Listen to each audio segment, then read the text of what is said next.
Vamos a resolver una suma de vectores, de primero en forma gráfica. Si observamos el ejemplo que tenemos acá, tendríamos el vector A acá con esta su magnitud y el vector B con la magnitud de 30.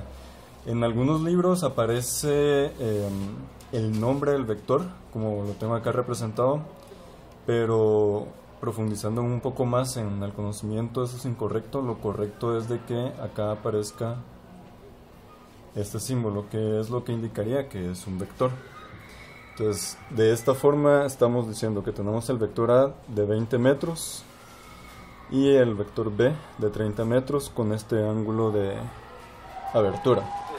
Ahora, lo que tengo acá es el dibujo a escala. Tengo de que por cada centímetro dibujado, esto representa 5 metros en la vida real. Yo tomé esto del libro de física para que ustedes puedan tener una base o una referencia de qué es lo que estamos haciendo y la fuente que lo obtuve. Entonces, en forma gráfica, tienen que tener presente de que todo tiene que estar a escala. Esto yo ya lo medí a escala. Como estamos usando una escala de 1 a 5, significa de que los 30 metros lo dividimos dentro de 5 y ese va a ser el tamaño del vector que yo voy a tener dibujado acá. Si vemos aquí, está del punto 10 al punto 16, lo que significa que esto mide 6 centímetros. Esto debería medir, si vemos los 20 dentro de 5 para poder sacar la escala, debería medir 4 centímetros. Y tenemos acá la abertura, que también utilizamos un transportador para poder tener el dato exacto. Ahora lo que vamos a hacer en forma gráfica es lo mismo que ustedes han aprendido al momento de sumar vectores, que tenemos un origen que es donde están las colas de los vectores y el final de cada uno de los vectores, que es donde está la flecha. Cuando sumamos, tomamos el final donde terminamos ese vector, iniciamos con el siguiente. De esa forma representamos la suma de vectores. Entonces lo mismo vamos a tener que hacer acá. No importa la forma que vayamos a tener, en este caso tenemos esta abertura de acá, no importa eso. Siempre vamos a hacer lo mismo, que donde finaliza un vector debe iniciar el otro para poder hacer la suma. La diferencia entre algunas operaciones más simples, donde el vector horizontal tiene que sumarse a otro vector horizontal, o un vector inclinado se le suma a otro vector inclinado, es de que en este caso tenemos diferentes direcciones, un horizontal y otro que está inclinado. Entonces, cuando lo tenemos así, lo que tenemos que hacer es tomar este vector y sacar lo que llamaríamos una copia de este vector, localizándolo acá al final de este, porque como habíamos dicho antes, donde finaliza un vector debe ser dibujado el siguiente para representar la suma. Entonces vamos a dibujar a este vector acá para poder representar esa suma. Algo importante aquí es de que la abertura que tengamos acá debe ser la misma abertura que tengamos de este lado.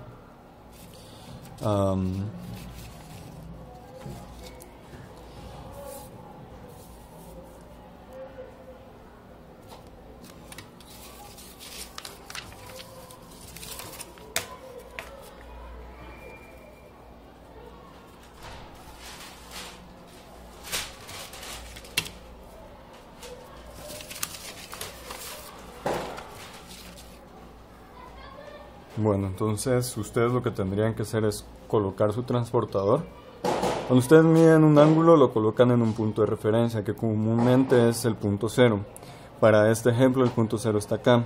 Pero como queremos dibujar este vector otra vez al final de este, vamos a tener que colocar el transportador tomando este punto como si fuera el 0. Entonces ustedes colocan su transportador acá, hacen la medición. Y en mi caso yo hice la medición, me quedó el punto acá, entonces vamos a realizar este vector Como les dije, la escala es de 1 a 5, por lo tanto este vector mide 4 centímetros. Voy a dibujar los 4 centímetros acá.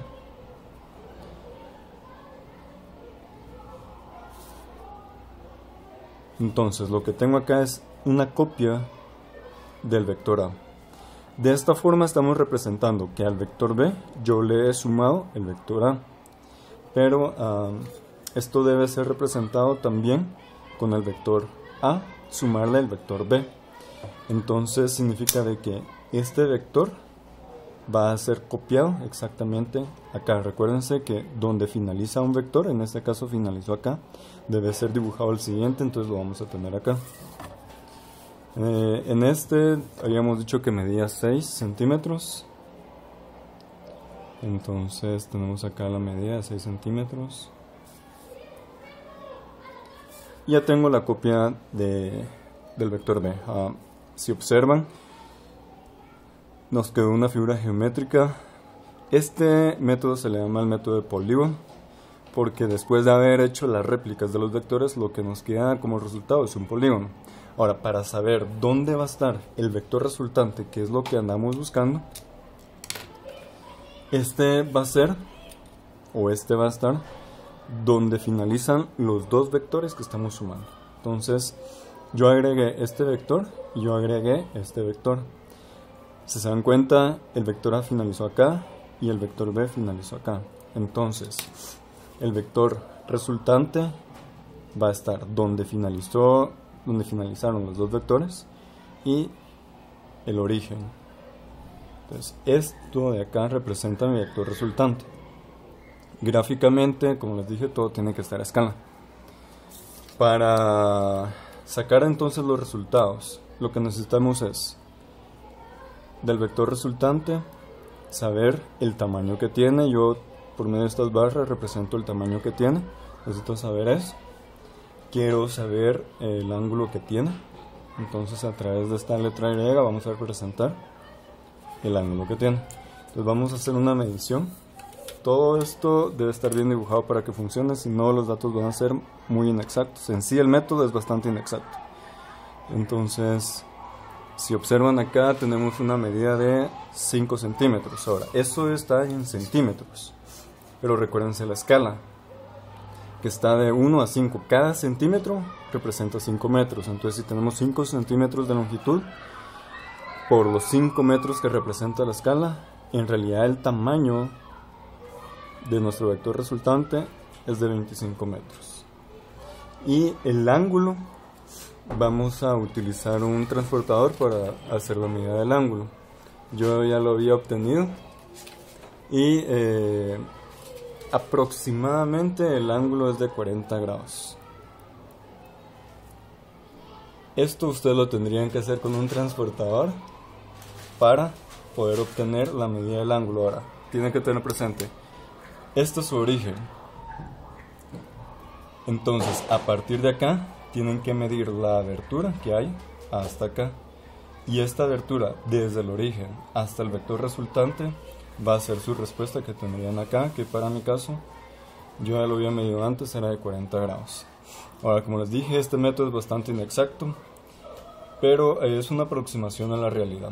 Entonces vamos ahora a aplicar el método analítico o matemático, como aparece en algunos libros, para poder sacar el resultado de esta suma de vectores de una forma más exacta. Una cosa que les va a ayudar con ese método es dibujar un plano cartesiano que empiece en el origen de la suma de los vectores, para tener una mejor idea o una mejor comprensión de las componentes que vamos a tener para cada vector. Entonces vamos a hacer ese plan. Tengo acá el origen de los dos vectores. Voy a tirar esta línea representando el eje Y, y acá tendríamos en forma horizontal el eje X. Como les dije, esto les va a servir para poder sacar las componentes que ustedes deben obtener en X y las componentes que ustedes tienen que obtener en Y. Entonces, Vamos a sacar las componentes de cada vector. Empecemos por el B. No hay un orden específico, vamos a empezar por acá. Si ustedes observan, está completamente horizontal este vector, lo que significa de que únicamente está en X. Ahora miremos el vector A. Por estar inclinado, tenemos una componente en Y y tenemos una componente en X. Esto es como formar una especie de grada. Cuando tenemos una componente en Y y una componente en X, lo que nos da como resultado eso es una línea inclinada. Pues siempre que tengamos una línea inclinada, un vector inclinado, vamos a tener componentes en X y en Y. En este vector A, mi componente en Y debe estar paralela al eje Y. Entonces, este es mi componente en Y. Una clave es, si este es mi origen, mi componente debe iniciar desde el origen. Entonces, y terminar donde terminó el vector original. Entonces, ahora dibujamos el vector, la componente en X. Entonces, vean, empieza en el origen, sigue un camino y luego termina acá. Esa va a ser la regla. Empezar en el origen, las flechas deben indicar el camino para llegar al final del vector original. Entonces esto representaría mi componente en Y por estar vertical y esto va a representar mi componente en X por estar en horizontal. Como habíamos dicho antes, B no va a tener componentes porque está completamente horizontal. Ahora, solo para que tengan una idea de qué es lo que está sucediendo acá, voy a tomar este sector de acá y voy a dibujar ese triángulo para que ustedes puedan ver de una mejor manera qué es lo que está sucediendo. Lo voy a hacer de forma rápida. Entonces aquí tengo esto, aquí tengo un ángulo que por el momento no hemos calculado, se puede calcular. Sería el mismo ángulo que vamos a tener acá. Aquí tengo la componente Y, la componente en X y esto que mide 20 metros. Ahora, esto que tenemos acá es lo que ustedes ya conocen. Voy a girar la hoja solo para que puedan ver que lo que tenemos en realidad es un triángulo rectángulo. Entonces tenemos acá el ángulo, el lado que está opuesto al ángulo se llama cateto opuesto y el lado que está a la par del ángulo se llama adyacente y el lado más largo siempre se va a llamar hipotenusa. Entonces, sabiendo esto, tengo que formar la relación entre el cateto opuesto y la hipotenusa y el ángulo. Entonces eso me lo proporciona a mí la función seno. Seno del ángulo es igual a el cateto opuesto, que en este caso es la componente en X, dividido la hipotenusa, que es de 20. Pero lo que nosotros necesitamos saber es la componente en X. Entonces despejamos eso, como 20 está dividiendo, lo va a pasar a multiplicar. Y eso es la componente en X. Y de la misma forma tendríamos que sacar la componente en Y, que al final nos va a quedar igual 20. Coseno del ángulo es igual a la componente en Y. En este caso va a ser coseno, porque tenemos cateto adyacente con hipotenusa y eso lo relaciona a la función coseno. Entonces voy a girar de nuevo la hoja para que sigamos con el problema. Significa entonces que para la componente en X vamos a utilizar en este problema la función seno y la componente en Y la función coseno. No es una regla que siempre va a ser así, seno para X, coseno para Y. Entonces lo mejor es sacar este análisis para poder determinar qué función vamos a utilizar para cada componente. Ahora vamos a sacar este ángulo de acá. Es sencillo, solo es de observar. Este es mi origen. Estábamos con una abertura desde acá hasta acá de 120 grados. Pero como solo estamos midiendo este sector de acá, entonces me interesa descartar esta abertura de acá. Ahora esto es sencillo porque esto es una escuadra y en una escuadra tenemos un ángulo de 90 grados. Esto de acá mediría 90 grados. Entonces si yo solo quiero este pedazo, lo que tendría que hacer es una resta. Entonces 120 menos 90, eso va a ser lo que yo ando buscando, que es el resto. En este caso va a ser de 30 grados. Bueno, entonces ya tenemos todos los datos para sacar cada componente. Vamos a realizar el procedimiento. Empecemos con el vector A, con la componente en X. Entonces habíamos dicho que la componente en X era 20 seno del ángulo, que ya sacamos el ángulo, que es de 30 grados. Bien importante, recuérdense que lo que va hacia la derecha y lo que va hacia arriba va a ser positivo. Lo que vaya hacia la izquierda, lo que vaya hacia abajo va a ser negativo. En este caso, si ustedes observan la flecha, la componente en X del vector A, el sentido es hacia la izquierda. Por lo tanto, esta componente va a ser negativa porque va el lado contrario a lo que nosotros habíamos establecido.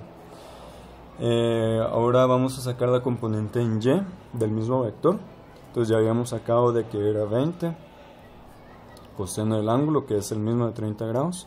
Ahora observen, va hacia arriba, por lo tanto lo que va hacia arriba va a ser positivo, por eso lo vamos a dejar positivo. Ya sacamos las dos componentes del vector A. Ahora vamos a sacar las componentes del vector B, que ya originalmente habíamos dicho que solo por el hecho de estar en horizontal no íbamos a sacar dichas componentes, sino que simplemente íbamos a indicar de que tiene un tamaño de 30 sobre la horizontal. Entonces, no hay nada en Y, pero sí tenemos 30 metros sobre el eje X.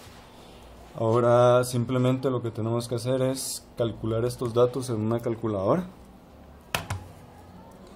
Entonces, tenemos, lo voy a poner entre paréntesis, menos 20 por el seno de 30 grados.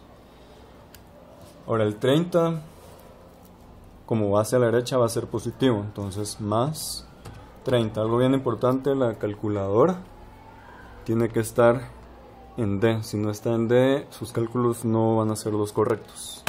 Entonces, esto me da un dato de 20. Hacemos lo mismo para las componentes en Y. Sería 20 coseno de 30. El 0 no hay necesidad de sumarlo. 17.32. Lo que tenemos acá en estos datos, esto lo que representa, voy a regresar a lo que habíamos hecho antes, el 20 y el 17.32, esto representa las componentes del resultado. Entonces,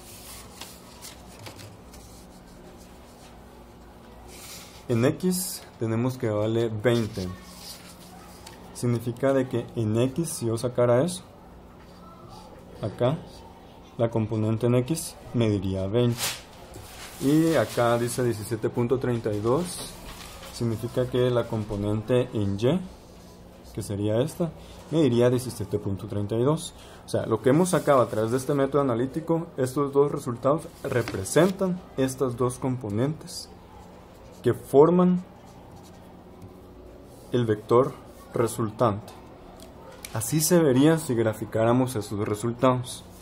Ahora, siguiendo con el procedimiento matemático, ya tenemos esto, pero no nos están pidiendo las componentes del resultado, nos están pidiendo el resultado en sí. Entonces, el resultado, que va a ser un vector, vamos a averiguar el tamaño, que lo representamos a través de estas barras.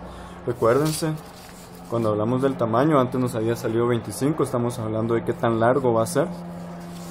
Entonces, hacemos la componente en X al cuadrado más la componente en Y al cuadrado y todo eso, raíz cuadrada.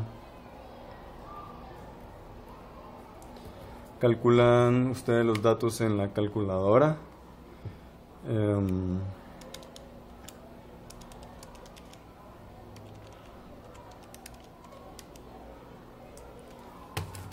Y el resultado que se obtiene es 26.45.